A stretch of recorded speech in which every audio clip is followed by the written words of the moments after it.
যে একটা কাজের মেয়েকে সিটের মধ্যে বসতে দেওয়া হয় না, ব্যাগ ডালাই করে নিয়ে যাওয়া হচ্ছে।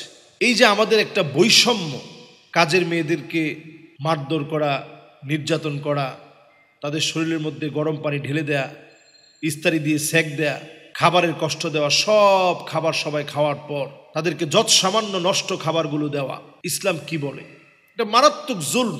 নবী করিম সাল্লাল্লাহু আলাইহি ওয়াসাল্লাম মানুষের অধিকারের ব্যাপারে এতটাই সচেতন ছিলেন। নবীজি সাল্লাল্লাহু আলাইহি সাল্লাম বলছেন, আতুল আজির আজরাহু ক্বাবলা ইয়াজিফা আরাকাহ, ঘাম শুকানোর আগে শ্রমিকের অধিকার নিশ্চিত করো। নবীজি সাল্লাল্লাহু আলাইহি সাল্লাম এত আদর করতেন আনাস রাদিয়াল্লাহু তাআলা আনহুকে। 10টা বছর নবীজির খাদেম ছিলেন। একবারের জন্য নবীজি জিজ্ঞাসা করেন, আনাস এই কাজটা কেন তুমি করো নাই? 10 বছরে একবার নবীজি জিজ্ঞাসা করেন। এতটা রহম দিল ছিলেন আল্লাহর হাবিব সাল্লাল্লাহু আলাইহি ওয়াসাল্লাম। নবীজির কাছে বড় হয়েছে যায়েদ বিন হারিসা রাদিয়াল্লাহু তাআলা আনহু ওয়া আরদাহু। নবীজির পালক পুত্র বলা হতো ওনাকে। বাপ নিতে আসছে, বাপ বলছে, আপনি এতদিন আমার সন্তানকে লালন পালন করলেন, আজকে আমি নিয়ে যাব, অনেক দিন পর সন্তানকে পেলাম, আর দেরি করবো না, আজকে সন্তানকে নিয়ে যাব। নবীজি সাল্লাল্লাহু আলাইহি সাল্লাম বললেন, কোনো অসুবিধা নাই, যায়েদ যেই ফয়সালা দিবে, যায়েদ যেই ফয়সালা দিবে সেটাই হবে। নবীজি সাল্লাল্লাহু আলাইহি সাল্লাম যায়েদকে প্রশ্ন করলেন, যায়েদ তোমার কি মতামত? তুমি কি তোমার বাবার সঙ্গে যাবে নাকি এখানে থাকবে? যায়েদ বিন হারিসা রাদিয়াল্লাহু তাআলা আনহু পরিষ্কার তিনি জানিয়ে দিলেন, আমি আমার মা বাবার সঙ্গে যেতে চাই না নবীজি, আমি আপনার সঙ্গে থাকতে চাই। নিজের মা বাপকে বাদ দিয়ে যায়েদ বিন হারিসা রাদিয়াল্লাহু তাআলা আনহু নবীজির সঙ্গে ছিলেন।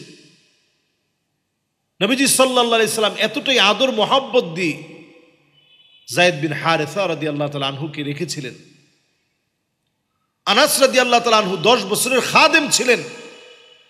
একবারের জন্য নবীজি বলেন নাই এই কাজটা কেন এইভাবে করলা, কেন করো নাই, এরকম কোনো প্রশ্ন করে নাই।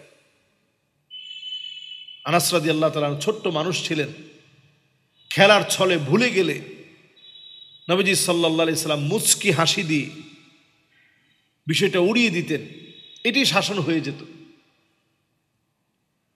আজকে আমরা কাজের মেয়েদের সঙ্গে যে অমানবিক আচরণ করি, কাজের মানুষ মানি আমার সোফায় সে বসতে পারবে না, এই যে মানসিক একটা বৈষম্য, কাজের মানুষ মানি সে আমার খাটে বসতে পারবে না, সে প্লেট ধুয়ে দিচ্ছে আপনি সেই প্লেটে খাচ্ছেন, সে কাপড় ধুয়ে দিচ্ছে সেই কাপড় আপনি পরছেন, সব আপনি তার ধুয়ে দেয়া কাপড়, তার ধুয়ে দেয়া প্লেট, তার রান্না বান্না করে দেওয়া খাবার আপনি খেতে পারতেছেন, কিন্তু সে আপনার সঙ্গে যাওয়ার সময় আপনার গাড়িতে তাকে একটা সিট দেওয়ার মতো মানসিকতা আপনার তৈরি হয় না, ব্যাগ ডালাতে তাকে আপনি বসায় নিচ্ছেন। এটা তো একটা ভিডিও আপনাদের চোখের সামনে প্রকাশিত হয়েছে। এরকম হাজারো নীরবে কাজের মানুষের উপর অত্যাচার করা হয়, এটা মারাত্মক ধরনের জুলম। নবীজি সাল্লাল্লাহু আলাইহি সাল্লাম শুধু এই বিষয়ে কথা বলেন নাই, নবীজি সাল্লাল্লাহু আলাইহি সাল্লাম এটাও বলেছেন, একটা উটের চোখে পানি দেখে নবীজি সাল্লাল্লাহু আলাইহি সাল্লাম বললেন, আহারে এই উটটাকে না খাইয়ে এত পরিমাণ তুমি কষ্ট দিচ্ছ, আফালা তাত্তাকিল্লাহ ফি হাদিহিল বাহিমা আল্লাতী মাল্লাকাকাল্লাহু ইয়াহ, এই উটের ব্যাপারে আল্লাহর কাছে কঠিন জবাব দেওয়া লাগবে, কেন তাকে তুমি খাবার দাওনি? একটা উটকে যদি আপনি কষ্ট দিয়ে যদি খাবার না দিয়ে জবাবদিহিতার কাঠগড়ায় দাঁড়াতে হয়, তাহলে একটা কাজের মানুষ, কাজের ছেলে, কাজের মেয়ে যাদেরকে আপনি কষ্ট দিচ্ছেন, খাবার দিচ্ছেন না, কি জবাব দিব আল্লাহর আদালতে? প্রত্যেকের এই প্রশ্নে আল্লাহর সামনে সেদিন দণ্ডায়মান হওয়া লাগবে যে তুমি তোমার অধীনস্থ যারা ছিল তাদের সঙ্গে তুমি কেমন আচরণ করেছো। নবীজি সাল্লাল্লাহু আলাইহি সাল্লাম বিদায় হজের ভাষণেও এই বিষয়ে আমাদেরকে গুরুত্ব দিয়ে বারবার তাকিদ দিয়েছেন।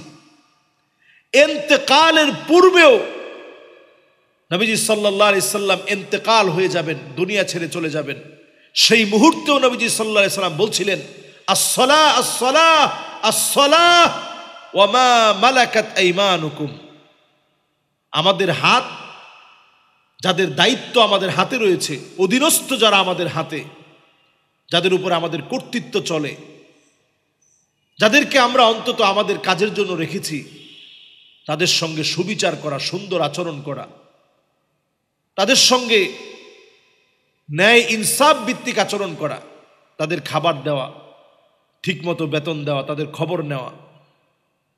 মাসের পর মাস চলে যায়, দারোয়ানের বেতন দেন না, খাবার দেন না। মাসের পর মাস চলে যায়, আপনার কোম্পানির বেতন ঠিক নেই। আপনি 5 ওয়াক্ত নামাজ পড়তেছেন একেবারে প্রথম কাতারে দাঁড়ায়া, আল্লাহ আদালতে জবাব দেওয়া লাগবে। এটা বান্দার হক। শহীদ হয়েও যদি কেউ মারা যায়, এরপরেও এই হকের ব্যাপারে আল্লাহ তাআলা জিজ্ঞাসা করবেন। এজন্য যে প্রশ্নটা এসেছে, এটা আমাদের প্রত্যেকেরই নজরে পড়েছে। আল্লাহ তাআলা আমাদের প্রত্যেককে বুঝদান করুক, মানুষের সাথে মানবিক আচরণ করার তৌফিক আল্লাহ তাআলা দান করুক।